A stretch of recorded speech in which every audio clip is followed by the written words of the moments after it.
Olá pessoal, como vocês estão? Meu nome é Bruno Sankey. Como eu disse a vocês, uma vez por semana eu estarei trazendo aqui no YouTube um vídeo da série Apresentando Pensadores. Neste vídeo nós vamos estudar o pensamento de Santo Hilário de Poitiers. Eu já peço a você que deixe seu like no vídeo, se inscreva no canal caso você ainda não seja inscrito e ative o sininho a fim de receber novas notificações. Nós vamos estudar neste vídeo o livro 2 da obra La Trinidad, ou A Trindade, de Santo Hilário de Poitiers, e nós vamos estudar em específico, né, o livro 2. Né? Eu estou aqui com o livro, em espanhol, né, mas a gente vai ler alguns trechos, vou tentar traduzir simultaneamente. Eu já peço a você que deixe seu like no vídeo, se inscreva no canal caso você ainda não seja inscrito e ative o sininho a fim de receber novas notificações. Então nós vamos, né, estudar aqui o que no livro 2 nós chamamos de uma síntese da doutrina trinitária. E aí alguns pontos, né, que serão abordados sobre Deus Pai, Deus Filho. Em relação a Deus Filho, nós vamos ver a geração eterna do Filho, o prólogo joanino e a reafirmação da fé católica contra as heresias. E também sobre o nascimento temporal do Filho. Depois nós vamos dar uma breve olhada na questão do Espírito Santo, sua existência e por aí vai. Eu vou ler aqui, né, o que Hilário de Poitiers diz.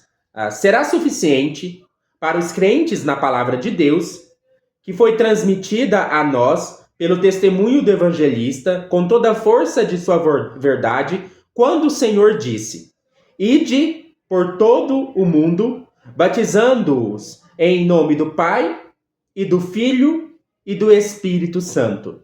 Olha que texto interessante, Mateus capítulo 28, verso 19. Né? Aqui a gente tem um texto que está no Evangelho, um Evangelho que talvez foi escrito ali por volta da década de 80, e na década de 80 a gente já tem uma declaração trinitária. Batizai, então aqui é uma fórmula de fé, batizai em nome do Pai, e do Filho, e do Espírito Santo. Olha que coisa interessante. A fórmula não diz batizai nos nomes do Pai, do Filho e do Espírito Santo. Perceba que nome está no singular. É só um nome, porque é só um Deus. E diz em nome do Pai, e do Filho, e do Espírito Santo. Perceba que, por mais que seja um nome, o autor faz questão de destacar a distinção entre o Pai, o Filho e o Espírito Santo, repetindo a conjunção, junto com a preposição e o artigo. Edo. Então ele não diz batizai em nome do Pai, e Filho e Espírito Santo. Ele diz batizai em nome do Pai, e do Filho e do Espírito Santo. Aqui, portanto, nessa simples fórmula está afirmado a unidade do Pai, do Filho e do Espírito Santo, pois eles têm o mesmo nome, mas também a sua distinção, já que é dito em nome do Pai e do Filho e do Espírito Santo.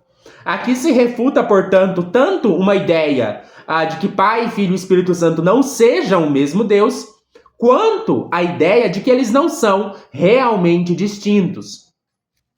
E aí eu vou continuar, né, a leitura com vocês.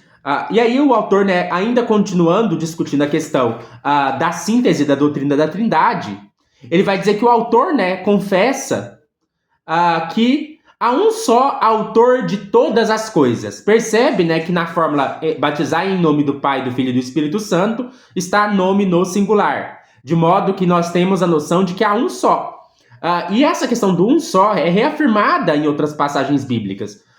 Por exemplo, né, quando a gente vai para 1 Coríntios, capítulo 8, versículo 6, diz assim que há um só Deus, o Pai, do qual procede todas as coisas, e um só Senhor, Jesus Cristo, por meio do qual tudo foi feito. E quando a gente vai para Efésios, capítulo 4, versículo 4, é dito que há um só Espírito. Portanto, a unidade é afirmada repetidamente. Há um só Deus, o Pai, há um só Senhor, o Filho, há um só Espírito. Quando se diz que, então, portanto, há um só, aqui não quer dizer que só o Pai é Deus em sentido exclusivo. Na verdade, o que se quer dizer é que o Pai é o único Deus, porque é óbvio que o Filho e o Espírito Santo também são Deus. Também quando se diz que Jesus Cristo é o único Senhor, com isso não se quer dizer que Jesus Cristo, por exclusão do Pai e do Espírito, seja o único Senhor. Porque o Pai é Senhor e o Espírito Santo também é Senhor. Mas quer-se destacar que não há três senhores. Por isso, um só Senhor Jesus Cristo, porque Jesus Cristo é o único Senhor.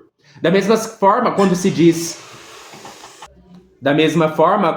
diz um só Espírito, com isso não se quer dizer que só o Pai que só o Espírito Santo seja Espírito, porque evidentemente que o Pai é Espírito e o Filho, se a gente considerar a sua natureza divina e não a sua natureza ainda considerando encarnada, também é Espírito. E a gente, lê assim: todas as coisas estão ordenadas segundo seus atributos e sua atuação. Uma só potência da qual tudo procede, um só gerado por meio do qual tudo foi feito, e um só dom, no qual temos a perfeita esperança. Percebe aqui a distinção de noções aplicáveis a cada pessoa da Trindade. É dito que do Pai, o Pai é a potência da qual tudo procede. O Pai é a única potência da qual tudo procede. Isso significa que o Pai é ingênito, ou o Pai tem uma certa inascibilidade. O Pai ele não é gerado nem procede de outro. O Pai não é gerado nem expirado. O Pai não procede de algo. No entanto, perceba que tudo procede do Pai. Disso inclui tanto o Filho quanto o Espírito Santo. O Filho procede do Pai por um tipo de processão que nós chamamos de geração. Percebe o que Hilário dirá? Um só gerado por meio do qual tudo foi feito. Então, enquanto do Pai tudo procede, o Filho é aquele por meio do qual tudo procede, e o Filho é aquele que é gerado. O Filho procede do Pai por um ato de geração. E, portanto, ele é filho, porque ele é gerado. Gerado é aquele que nasce à maneira de um filho. E nós lemos também um só gerado, por meio do qual tudo foi feito. Todas as coisas foram criadas por meio do Filho. E depois ele prossegue dizendo um só dom, no qual temos a perfeita esperança. Perceba que o Espírito Santo é chamado de dom. Ele é o dom comum do Pai e do Filho. O Espírito Santo é o dom de Deus. Ele é o amor, o vínculo de amor entre o Pai e o Filho. E aí prossegue dizendo: nada se achará em falta numa perfeição tão grande, na qual, no Pai, o Filho, o Espírito Santo, acham a imensidade na eterna revelação, na imagem, no gozo e no dom. Perceba, que o Espírito Santo é retratado aqui como o dom que dá unidade à Trindade. Ele é o vínculo, o elo de amor. Depois de apresentar, então, essa formulação da doutrina da Trindade, Hilário critica três heresias que ele vai mencionar. Uma que é o sabelianismo, a outra que é o ebionismo, e um outro grupo de heresias que nós hoje chamaríamos de heresias talvez gnósticas. Aqui ele vai incluir, por exemplo, os valentianos, e também os marcionitas, e talvez algum tipo de maniqueísmo também. Então vamos primeiro pelo Sabélio. O que ele diz do sabelianismo? Aí ele diz assim Sabélio diz que o Pai é idêntico ao Filho, que o Pai e o Filho são o mesmo, e que a distinção entre o Pai e o Filho é uma distinção de nome, mais do que de realidade, pois imagina que o Filho é o mesmo que o Pai. Perceba, o sabelianismo, pelo menos da maneira como Hilário coloca, é a heresia segundo a qual o Pai, o Filho e o Espírito Santo são a mesma pessoa.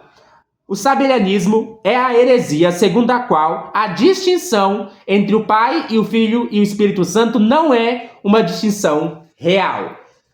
O que é uma distinção real? Uma distinção real é quando algo não é idêntico a esse outro algo, porque há entre eles uma distinção que não é meramente modal, que não é meramente da linguagem, mas é uma distinção do lado da coisa.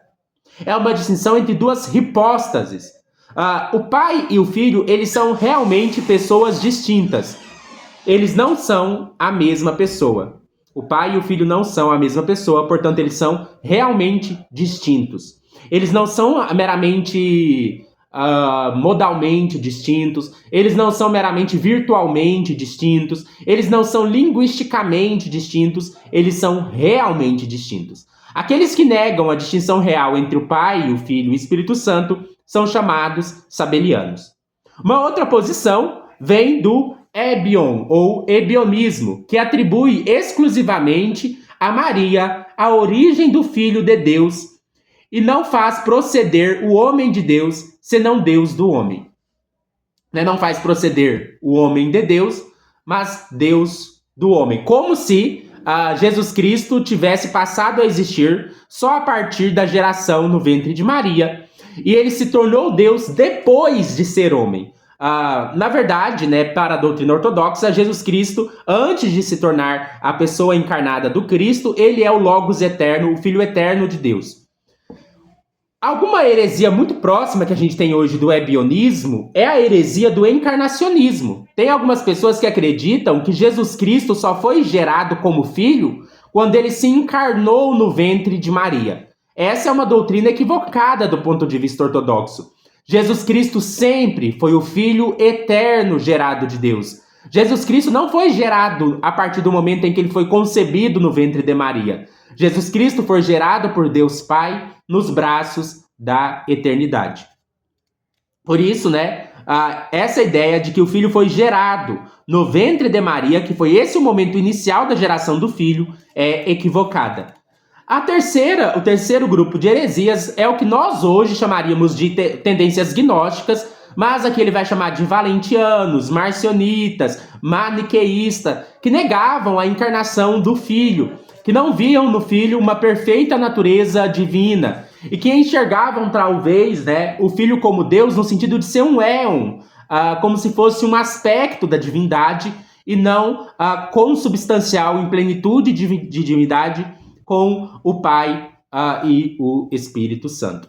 Então, aqui a gente tem uma síntese tanto da doutrina trinitária, como também uma síntese das heresias com as quais o Hilário está lidando. Depois de mencionar essa questão das heresias, ele vai brevemente tratar da questão do Pai, depois, com mais cautela e com mais tempo, da questão do Filho, e depois da questão do Espírito Santo.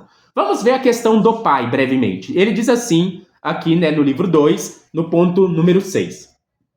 O Pai é aquele de quem tem o ser tudo que existe.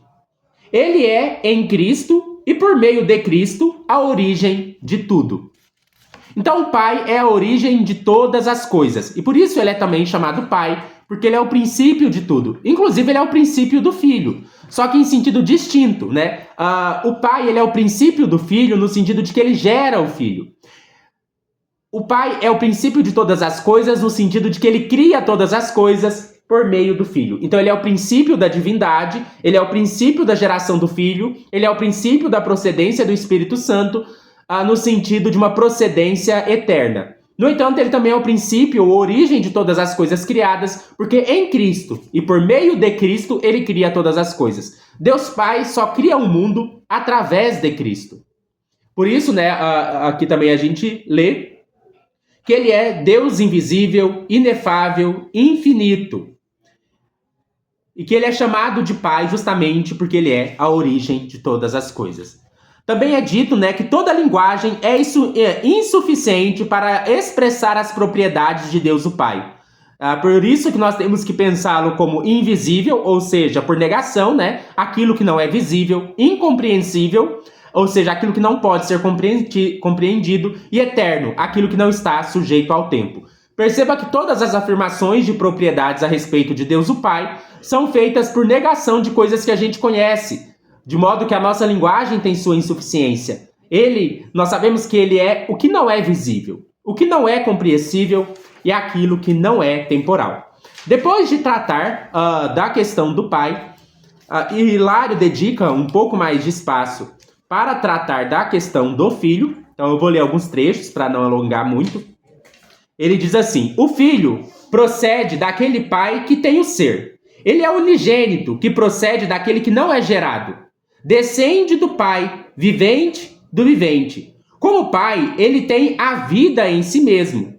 Também se há dado ao filho ter a vida em si mesmo. Essa doutrina, né, aqui tem duas doutrinas. Primeiro, a doutrina da geração eterna do filho. E segundo, a doutrina da comunicação da essência divina do pai ao filho. Perceba que ele diz: o filho procede do pai, do qual tem o ser. Em que sentido? O filho é a segunda hipóstase da Trindade.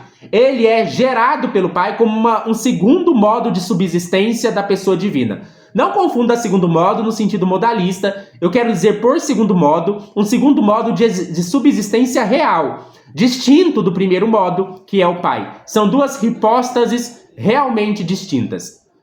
Enquanto a geração faz gerar uma segunda hipóstase realmente distinta da primeira, a comunicação de essência não faz gerar uma segunda essência, mas apenas comunica exatamente a mesma essência em sua plenitude. O filho, no próprio ato de geração eterna, recebe do pai a essência plena da divindade. Portanto, na geração do filho nós temos dois aspectos para considerar: a própria geração, o próprio ato pelo qual o filho procede como uma segunda hipóstase a partir do pai, mas nós também temos a comunicação, em que o pai, nesse próprio ato de geração, comunica ao filho a essência plena da divindade. Então, esses dois aspectos são muito importantes, porque a geração gera uma segunda hipóstase, mas a comunicação não produz uma segunda essência, mas apenas a transmite em sua plenitude ao filho.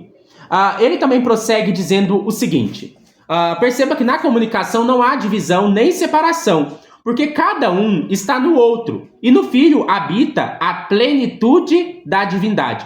Quando a gente lê essa expressão, cada um está no outro, quer dizer que o pai e o filho se habitam mutuamente. Essa doutrina nós chamamos hoje de pericorese divina. A doutrina da pericorese divina é a doutrina segundo a qual o Pai, o Filho e o Espírito Santo têm uma habitação mútua, de tal modo que o Pai habita plenamente o Filho habita plenamente o Pai, o Espírito Santo habita plenamente o Pai e o Filho, e assim por diante. E aí ele também, vai comentar sobre a geração eterna do Filho, e aí ele traz o texto bíblico, que se encontra no Evangelho de João, que diz assim: no princípio era o Verbo, e o Verbo estava com Deus, e o Verbo era Deus, em grego, em arché en hologos, kai hologos en prostonteon, kai theos en hologos. O que isso significa, No princípio era a palavra. Quando nós consideramos, o Hilário vai dizer isso, a palavra no sentido humano, geralmente a palavra ela só passa a existir a partir do momento que alguém fala e expressa o seu pensamento.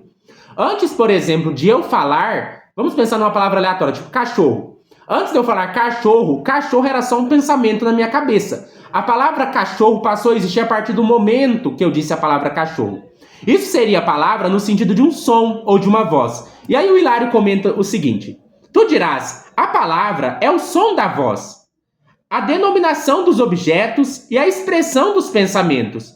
A palavra estava junto a Deus e existia no princípio porque é eterna a expressão do pensamento quando é eterno o que pensa.